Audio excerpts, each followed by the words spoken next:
कहानी की शुरुआत में हम देखते हैं खतरनाक इंडोमिनस रेक्स मर चुका है और अब द्वीप सुरक्षित है। लेकिन असली मुसीबत अब शुरू होती है। द्वीप का ज्वालामुखी तेजी से एक्टिव हो रहा होता है। लावा हर तरफ फैल रहा है और सारे डायनासोर अपनी जान बचाने के लिए भाग रहे होते हैं। हालात ऐसे हो जाते हैं कि फिर से उनके खत्म होने का खतरा सामने आ जाता है। इसी बीच इंसान फिर वही गलती करता है। वैज्ञानिक हेनरी, जो पहले पार्क का हिस्सा था, अपने एक्सपेरिमेंट्स को छोड़ नहीं पाता। वो चुपके से कुछ भाड़े के सैनिकों को द्वीप पर भेजता है ताकि इंडोमिनस रेक्स के अवशेष हासिल किए जा सके। उसका मकसद होता है उस डीएनए को इस्तेमाल करके एक और ज्यादा खतरनाक नया डायनासोर बनाना, इंडोरैप्टर। सोल्जर्स एक अंडर वाटर एरिया में पहुंचते हैं जहां विशाल समुद्री डायनासोर मोसासॉरस रहता है। बड़ी मुश्किल से वो लोग हड्डी का सैंपल निकाल लेते हैं, लेकिन जैसे ही वो वापस जाने लगते हैं, अचानक अंधेरे पानी में एक विशाल साया नजर आता है, भूखा मोसासॉरस। वो एक ही झटके में सबमरीन को निगल जाता है। ऊपर जमीन पर टीम को कुछ समझ नहीं आता और वो जल्दी जल्दी वहां से निकलने की कोशिश करते हैं, लेकिन तभी एक और खतरा सामने आ जाता है। टी-रेक्स। भागते हुए सिस्टम खराब हो जाता है और दरवाजा ठीक से बंद नहीं हो पाता। हेलीकॉप्टर से किसी तरह एक आदमी को बचा लिया जाता है, लेकिन जब हेलीकॉप्टर पानी के ऊपर से गुजरता है तो वही मोसासॉरस उछलकर उसे भी निगल जाता है।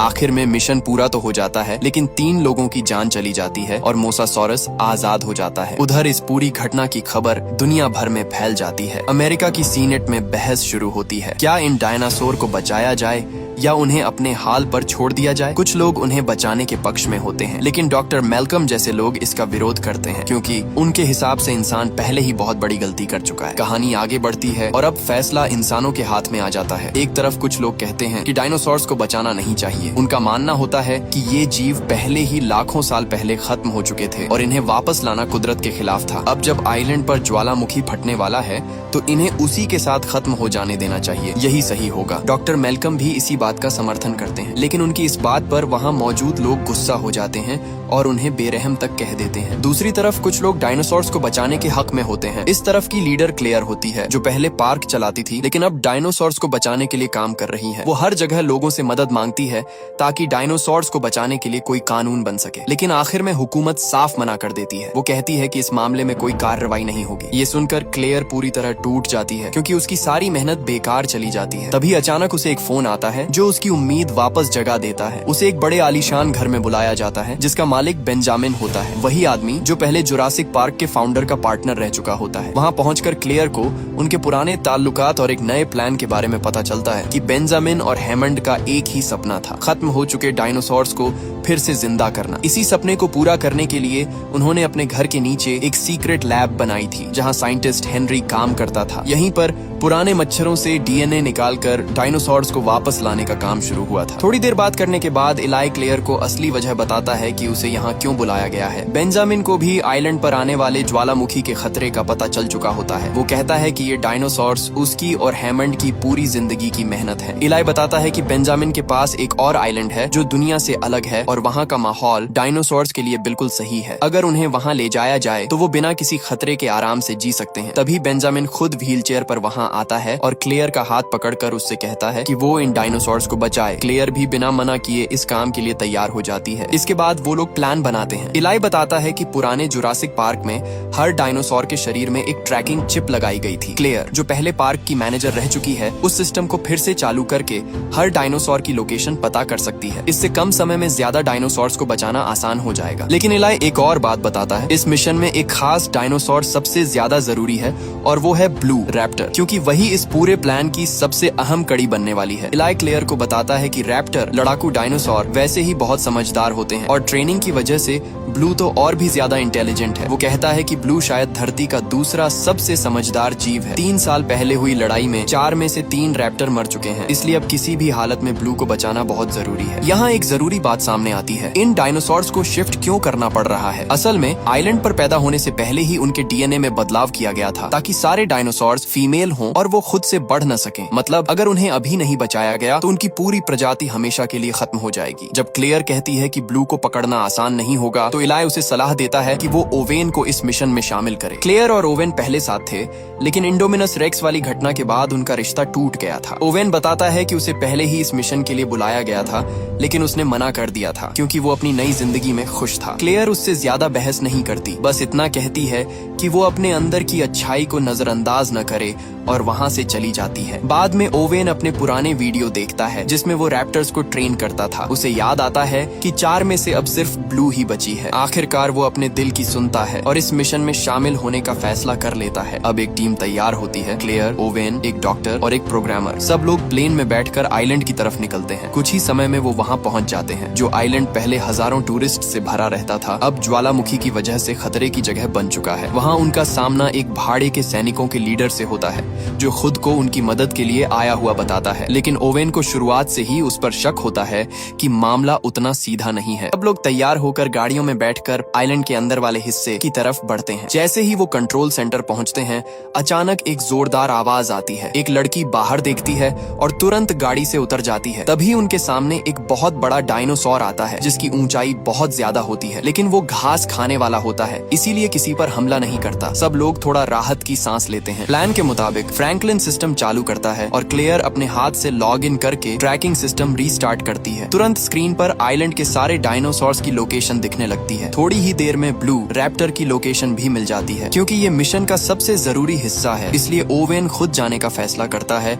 और उसके साथ व्हिटली और डॉक्टर भी जाते हैं। लेकिन गाड़ियों की आवाज से ब्लू सतर्क हो जाती है और लगातार जगह बदलती रहती है, जिससे उसे पकड़ना मुश्किल हो जाता है। तब ओवेन अकेले जाने का फैसला करता है। वो जमीन पर बने ताजा निशानों को फॉलो करते हुए एक खाली जगह पर पहुंचता है, जहां उसे आखिरकार ब्लू मिलती है 3 साल बाद। शुरुआत में ब्लू उसे पहचानती नहीं और उस पर भरोसा भी नहीं करती। वो उससे दूर रहने की कोशिश करती है, लेकिन ओवेन धीरे धीरे उसे शांत करता है, अपने पुराने ट्रेनिंग वाले तरीके इस्तेमाल करता है। आखिरकार ब्लू को पुरानी बातें याद आने लगती हैं और वो थोड़ा भरोसा करने लगती है। जैसे ही ओवेन ब्लू के करीब पहुंचता है, तभी अचानक एक बेहोशी का तीर आकर उसे लग जाता है। ओवेन गुस्से में चिल्लाता है कि सिग्नल का इंतजार करो, लेकिन व्हिटली और उसके लोग उसकी बात नहीं मानते। ब्लू को लगता है कि उस पर हमला हो रहा है, इसलिए वो बचाव में हमला कर देती है। तभी एक सैनिक डर कर गोली चला देता है जो ब्लू को लग जाती है। बेहोशी की दवा और गोली दोनों के असर से ब्लू गिर जाती है। ये देखकर ओवेन भड़क जाता है और व्हिटली पर हमला करने जाता है, लेकिन वो भी उसे बेहोशी का तीर मार देता है। हालत और खराब हो जाती, लेकिन डॉक्टर समय पर आकर तीर निकाल देती है, वरना ओवेन की जान भी जा सकती थी। डॉक्टर गुस्से में बंदूक उठाकर व्हिटली को धमकाती है कि अगर उसने ओवेन को नहीं छोड़ा तो वो ब्लू का इलाज नहीं करेगी। मजबूरी में व्हिटली मान जाता है। दूसरी तरफ कंट्रोल सेंटर में क्लेयर और फ्रैंकलिन डायनासोर्स को मॉनिटर कर रहे होते हैं। तभी अचानक जमीन जोर से हिलती है। क्लेयर कुछ समझ पाती उससे पहले ही व्हिटली के लोग चुपके से भाग जाते हैं और दरवाजा बंद करके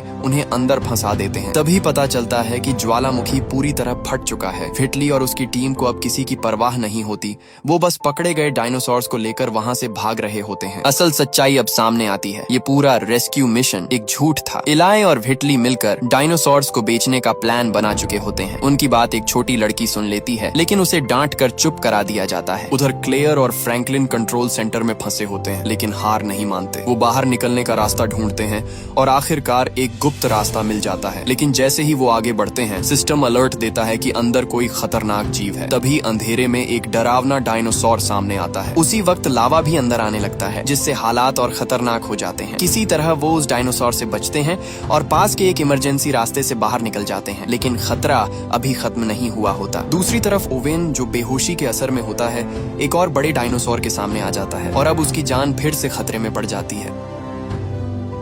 वो उसे मारने की बजाय अपनी जीभ से बार बार चाटता है और इसी से ओवेन को होश आ जाता है, लेकिन उसका आधा शरीर अभी भी काम नहीं कर रहा होता। तभी ज्वालामुखी फटने लगता है और वो डायनासोर खुद जान बचाकर भाग जाता है, जबकि ओवेन वहीं जमीन पर पड़ा रह जाता है। चारों तरफ आग, धुआं और लावा फैलने लगता है। हालात बहुत खराब हो जाते हैं। ओवेन किसी तरह अपनी बची हुई ताकत से धीरे धीरे खुद को खींचकर एक सूखे पेड़ के पीछे ले जाता है। तभी अचानक ज्वालामुखी जोर से फटता है और पत्थर व आग पूरी आइलैंड पर फैलने लगती है। मौत बिल्कुल सामने खड़ी होती है। आखिरी समय पर ओवेन पूरी ताकत लगाकर उठता है और धुएं के बीच से भाग निकलता है। उसके पीछे पीछे बहुत सारे डायनासोर्स भी जान बचाने के लिए भाग रहे होते हैं। हर तरफ भगदड़ मच जाती है। उसी दौरान क्लेयर और फ्रैंकलिन भी उससे मिल जाते हैं और तीनों मिलकर भागने लगते हैं। भागते भागते उन्हें एक गोल कांच वाली गाड़ी जायरोस्फीयर मिलती है, जिसमें सिर्फ 2 लोग बैठ सकते हैं। ओवेन तुरंत क्लेयर और फ्रैंकलिन को उसमें बैठने को कहता है, लेकिन तभी एक खतरनाक मांस खाने वाला डायनासोर उन्हें देख लेता है। वो बहुत तेज महसूस होता है, इसलिए तीनों वहीं रुक जाते हैं और हिलने की हिम्मत नहीं करते। तभी अचानक एक और बड़ा डायनासोर आ जाता है और उस खतरनाक शिकारी का ध्यान अपनी तरफ खींच लेता है। दोनों आपस में भिड़ जाते हैं और इसी मौके का फायदा उठाकर ओवेन और उसके साथी अपनी जान बचाने की कोशिश करते हैं। जब दो बड़े डायनासोर्स आपस में लड़ रहे होते हैं तभी उनकी टक्कर से जायरोस्फीयर पलट जाती है और दरवाजा लॉक हो जाता है। क्लेयर और फ्रैंकलिन अंदर फंस जाते हैं जबकि ओवेन बाहर रह जाता है। इसी बीच वो सींग वाला डायनासोर हार जाता है और खतरनाक शिकारी फिर से ओवेन पर हमला करने के लिए आगे बढ़ता है, लेकिन ठीक उसी वक्त अचानक टी-रेक्स आ जाता है और उस शिकारी को पकड़कर गिरा देता है। ओवेन एक पल के लिए हैरान रह जाता है। 3 साल बाद वही डायनासोर फिर उसकी जान बचाता है, लेकिन सोचने का समय नहीं होता क्योंकि ज्वालामुखी फिर से फटता है और चारों तरफ धुआं और आग फैल जाती है। तीनों किसी तरह भागते हुए आइलैंड के किनारे तक पहुंचते हैं, लेकिन धुएं की वजह से कुछ दिखाई नहीं देता और क्लेयर और फ्रैंकलिन की जायरोस्फीयर सीधे समुंदर में गिर जाती है। शुरुआत में वो पानी पर तैरती रहती है, लेकिन फिर गर्म पत्थरों से उसका शीशा पिघलने लगता है और पानी अंदर भरने लगता है। उनकी जान खतरे में पड़ जाती है। आखिरी समय पर ओवेन पहुंचता है और किसी तरह कांच तोड़कर उन्हें बाहर निकाल लेता है। तीनों तैरकर किनारे पहुंचते हैं। वहां वो देखते हैं कि भाड़े के सैनिक डायनासोर्स को जहाज पर चढ़ा रहे हैं। अब साफ हो जाता है कि ये रेस्क्यू नहीं बल्कि डायनासोर्स को बेचने की साजिश है। क्लेयर को समझ आ जाता है कि उसे और ओवेन को इस मिशन में सिर्फ ब्लू को पकड़ने के लिए इस्तेमाल किया गया था। ओवेन तुरंत एक छोड़ा हुआ ट्रक पकड़ता है और तीनों तेजी से जहाज की तरफ भागते हैं। सही समय पर वो जहाज में चढ़ जाते हैं और छिप जाते हैं। उधर आइलैंड पर बाकी डायनासोर्स मरने के कगार पर होते हैं। एक बड़ा डायनासोर किनारे पर खड़ा होकर आखिरी बार जोर से आवाज लगाता है जैसे अपनी किस्मत को स्वीकार कर रहा हो और फिर धुएं में गायब हो जाता है। इसके साथ ही वो आइलैंड जहां डायनासोर्स को दोबारा जिंदा किया गया था हमेशा के लिए खत्म हो जाता है। दूसरी तरफ एक बड़े बंगले में इलाय अब डायनासोर्स की नीलामी की तैयारी कर रहा होता है। अब उसका असली प्लान सामने आता है। वो इन डायनासोर्स को बेचकर बहुत पैसा कमाना चाहता है और फिर से खतरनाक जेनेटिक एक्सपेरिमेंट्स शुरू करना चाहता है। इलाय का असली प्लान साफ हो जाता है। वो डायनासोर्स को सेना में इस्तेमाल करने के बजाय उन्हें बेचकर पैसा कमाना चाहता है। उसकी मदद कर रहा होता है वही साइंटिस्ट हेनरी जो पहले भी खतरनाक एक्सपेरिमेंट कर चुका है। इंडोमिनस रेक्स के मरने के बाद भी हेनरी रुका नहीं। उसने उसके डीएनए से एक नया और ज्यादा खतरनाक क्रीचर बना दिया, इंडोरैप्टर, जो इंसानों के इशारे समझ सकता है और लड़ाई के लिए बनाया गया है। उधर जहाज पर ओवेन और उसके साथी छिपकर ब्लू को ढूंढ लेते हैं। ब्लू को गोली लगी होती है और वो बुरी तरह घायल होती है। डॉक्टर कहती है कि पहले उसका खून रोकना पड़ेगा और इसके लिए खून चाहिए होगा। सबसे करीब मैच टी-रेक्स का होता है। ओवेन और क्लेयर जान जोखिम में डालकर उसके पास जाते हैं क्योंकि उसे बेहोश किया गया होता है, इसलिए वो उसके पास पहुंच जाते हैं। लेकिन जैसे ही वो खून निकालने वाले होते हैं टी-रेक्स अचानक जाग जाता है और हालात बेहद खतरनाक हो जाते हैं। क्लेयर ऊपर से निकलकर दरवाजा खोलती है और किसी तरह ओवेन बच निकलता है। आखिरकार वो लोग खून ले आते हैं। डॉक्टर ब्लू का ऑपरेशन करती है और उसके शरीर से गोली निकाल देती है। इस दौरान ओवेन देखता है कि ब्लू की आंख से आंसू निकलते हैं, जिससे ये साबित होता है कि डायनासोर सिर्फ जानवर नहीं बल्कि महसूस करने वाले जीव हैं। दूसरी तरफ बंगले में छोटी लड़की मेजी को सच्चाई का पता चल जाता है कि डायनासोर्स को बचाया नहीं जा रहा बल्कि बेचा जा रहा है। वो अपने दादा को बताती है लेकिन वो उस पर यकीन नहीं करते। तब मेजी खुद सच जानने के लिए सीक्रेट लैब में चली जाती है। वहाँ वो पुराने वीडियो देखती है। तभी इलाय और हेनरी भी वहाँ आ जाते हैं। वो लोग इंडोरैप्टर के बारे में बात कर रहे होते हैं और बताते हैं कि ब्लू इस नए क्रीचर को पूरा करने की आखिरी कड़ी है। हेनरी इस प्रोजेक्ट को लेकर पागल हो चुका होता है, जबकि इलाय को सिर्फ पैसों से मतलब होता है। उसे ब्लू की जान की कोई परवाह नहीं होती। वो सिर्फ ये देख रहा होता है कि नया बनाया गया खतरनाक डायनासोर कितने में बिकेगा। इसी बात पर उसका और हेनरी का जोरदार झगड़ा हो जाता है। दूसरी तरफ मेजी ये सब छुपकर सुन रही होती है। अचानक एक बंद कमरे के पीछे से कोई खतरनाक क्रीचर उसे पकड़ने की कोशिश करता है, लेकिन वो किसी तरह बचकर भाग जाती है। तभी इलाय उसे देख लेता है और उसे कमरे में बंद कर देता है। उधर जहाज आखिरकार किनारे पहुंच जाता है। फ्रैंकलिन गलती से मजदूरों के बीच फंस जाता है और उसे भी डायनासोर्स उतारने के काम में लगा दिया जाता है। वहीं ओवेन और क्लेयर छुपकर एक ट्रक में बैठ जाते हैं और डायनासोर्स के साथ उसी काफिले में बंगले की तरफ पहुंच जाते हैं। जैसे ही डायनासोर्स को कंटेनरों से निकालकर लिफ्ट के जरिए नीचे ले जाया जाता है, जोरदार आवाजें आने लगती हैं। ये आवाजें बेंजामिन तक पहुंचती हैं और उसे मेजी की बात याद आती है। तब उसे समझ आता है कि उसका डायनासोर्स को बचाने वाला प्लान असल में नीलामी में बदल दिया गया है। वो तुरंत इलाय को बुलाता है और उससे सच्चाई पूछता है। अब जब इलाय को लगता है कि उसकी सच्चाई सामने आ गई है और वो पकड़ा जा सकता है, तो वो हद पार कर देता है। वो बेंजामिन को ही मार देता है। दूसरी तरफ ओवेन और क्लेयर भी अंदर घुसने की कोशिश कर रहे होते हैं, लेकिन गार्ड उन्हें पहचान लेते हैं और पकड़कर नीचे बंद कर देते हैं। थोड़ी देर बाद इलाय उनके सामने आता है और अपने काम को सही ठहराने की कोशिश करता है, लेकिन ओवेन और क्लेयर उसकी बातों में नहीं आते और उसे जवाब देते हैं। अब इलाय का ध्यान पूरी तरह अपने अगले कदम पर होता है, डायनासोर्स की नीलामी। नीलामी। बड़े बड़े अमीर लोग वहाँ पहुँचने लगते हैं। उधर मेजी किसी तरह कमरे से निकलकर अपने दादा के पास जाती है, लेकिन वहाँ पहुंचकर जो वो देखती है उससे सब कुछ बदल जाता है। मेजी अपने दादा के कमरे में होती है, तभी उसे इलाई की आवाज सुनाई देती है। वो तुरंत छुपने के लिए अलमारी में घुस जाती है। इलाई बाहर आकर नौकरानी के सामने ऐसा दिखाता है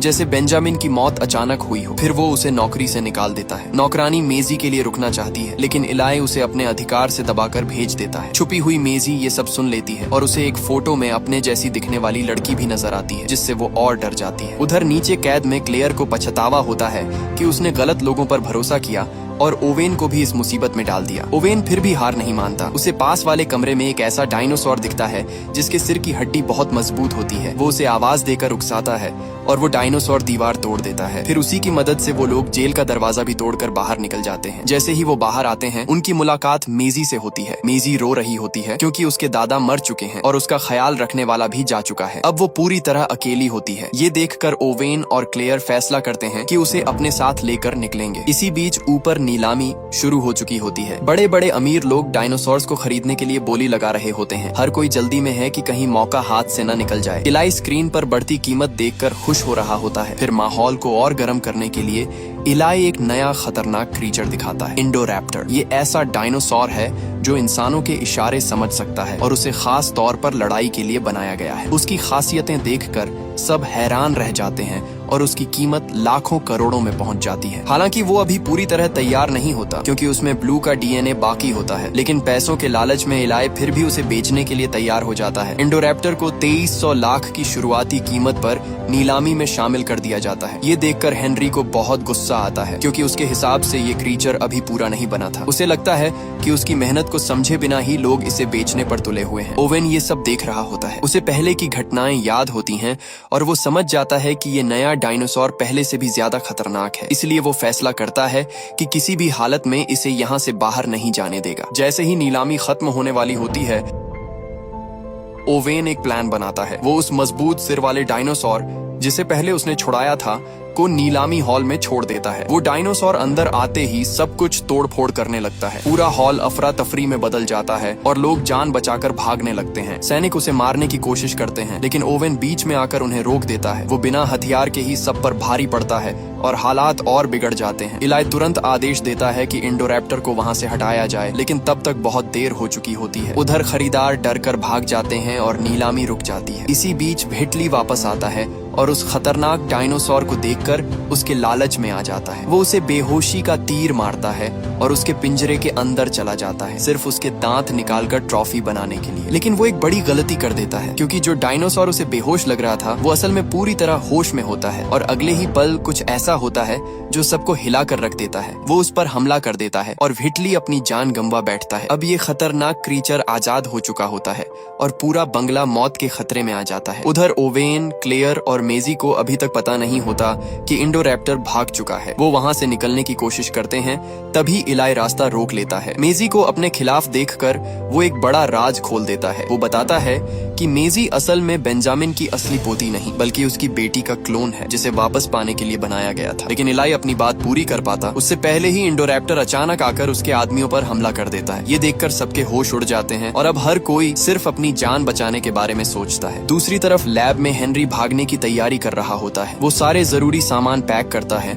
और ब्लू का खून भी लेना चाहता है ताकि कहीं और फिर से खतरनाक डायनासोर बना सके। लेकिन डॉक्टर बताती है कि ब्लू के खून में अब दूसरे डायनासोर्स का खून मिल चुका है, इसलिए शुद्ध डीएनए लेना मुमकिन नहीं। इसी बीच फ्रैंकलिन छुप कर आता है और हेनरी को बेहोशी की दवा देकर गिरा देता है। लेकिन जैसे ही वो भागने लगता है, हेनरी के आदमी उसे पकड़ लेते हैं। हालात फिर बिगड़ जाते हैं। तभी डॉक्टर चुपके से पिंजरा खोल देती है और ब्लू को आजाद कर देती है। अब इंसानों और डायनासोर्स के बीच खतरनाक टकराव शुरू हो जाता है। गोलियों के बीच लैब में गैस लीक होने लगती है जिससे हर पल धमाके का खतरा बढ़ जाता है। और ठीक उसी समय ब्लू कुछ ऐसा महसूस करती है जो बाकी किसी को नहीं दिखता। एक बड़ा खतरा आने वाला है और अगले ही पल हालात और भी खतरनाक हो जाते हैं। लैब में धमाके के बाद ब्लू और बाकी लोग तो बच जाते हैं, लेकिन पूरे सिस्टम के बंद होने से जहरीली गैस तेजी से फैलने लगती है। दूसरी तरफ बंगले के अंदर ओवेन, क्लेयर और मेजी भाग रहे होते हैं। तभी इंडोरैप्टर उनका पीछा करने लगता है। वो लोग सीढ़ियों से ऊपर भागते हैं, लेकिन ये खतरनाक क्रीचर भी आसानी से उनके पीछे आ जाता है। इंडोरैप्टर अपनी तेज सूंघने की ताकत से उन्हें ढूंढने लगता है। ओवेन लोग छुप जाते हैं और पकड़े जाने से बचने के लिए बिजली तक बंद कर देते हैं। लेकिन उसी समय लैब में सिस्टम दोबारा चालू हो जाता है और लाइट्स वापस आ जाती हैं, जिससे उनका छुपना मुश्किल हो जाता है। मजबूरी में ओवेन और क्लेयर मेजी को भागने को कहते हैं, लेकिन इंडोरैप्टर उसका पीछा करता हुआ सीधे उसके कमरे तक पहुंच जाता है। वो खिड़की से अंदर घुसता है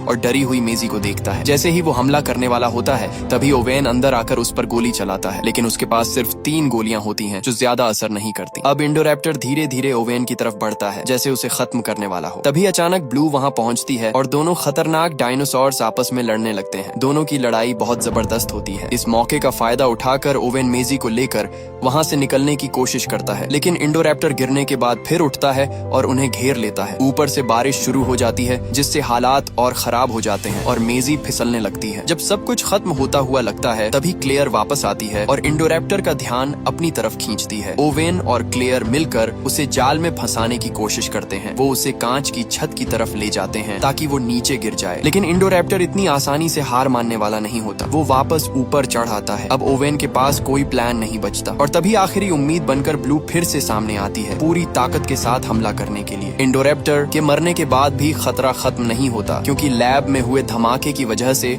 जहरीली गैस पूरे अंडरग्राउंड में फैलने लगती है। क्लेयर, ओवेन और बाकी लोग समझ जाते हैं कि अगर जल्दी कुछ नहीं किया गया तो वहां बंद सारे डायनासोर दम घुटने से मर जाएंगे। आखिरकार दरवाजा खोल दिया जाता है और सारे डायनासोर आजाद होकर बाहर निकल जाते हैं। कुछ जंगल की तरफ भागते हैं, कुछ शहरों के करीब पहुंच जाते हैं। यानी अब इंसान और डायनासोर एक ही दुनिया में साथ रहने वाले हैं। बाहर निकलने के बाद ओवेन और ब्लू का इमोशनल सीन आता है। ओवेन उसे अपने साथ चलने के लिए कहता है, लेकिन ब्लू मना कर देती है। वो इंसानों के साथ नहीं जाना चाहती और अपनी आजादी चुनती है। वो जंगल की तरफ चली जाती है और ओवेन समझ जाता है कि अब उनका रास्ता अलग है। कहानी यहीं ये मैसेज देती है कि इंसान ने अपनी हद पार कर दी थी। जीन टेक्नोलॉजी का इस्तेमाल करके जो दरवाजा खोला गया था उसे अब बंद नहीं किया जा सकता। अब एक नई दुनिया शुरू हो चुकी है जहां इंसानों को डायनासोर के साथ जीना सीखना पड़ेगा।